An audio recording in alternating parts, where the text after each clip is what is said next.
چھوٹا سا علی بمشکل 7 سال کا تھا، لیکن اس کی آنکھوں میں بچپن کی شرارت نہیں، ایک گہری خاموشی اور انجانی دہشت چھپی ہوتی۔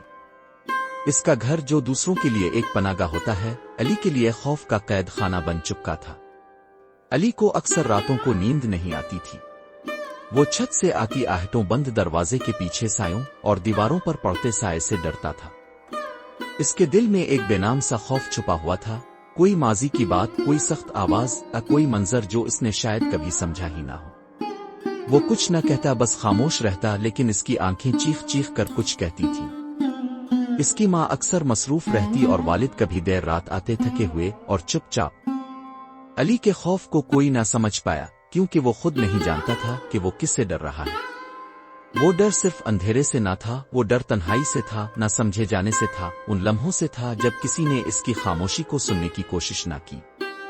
یہ کہانی ان بچوں کی آواز ہے جو گھروں میں رہتے تو ہیں لیکن خود کو بے گھر محسوس کرتے ہیں، ان خوفوں کے ساتھ جو دکھائی نہیں دیتے لیکن روح کو زخمی کر دیتے ہیں۔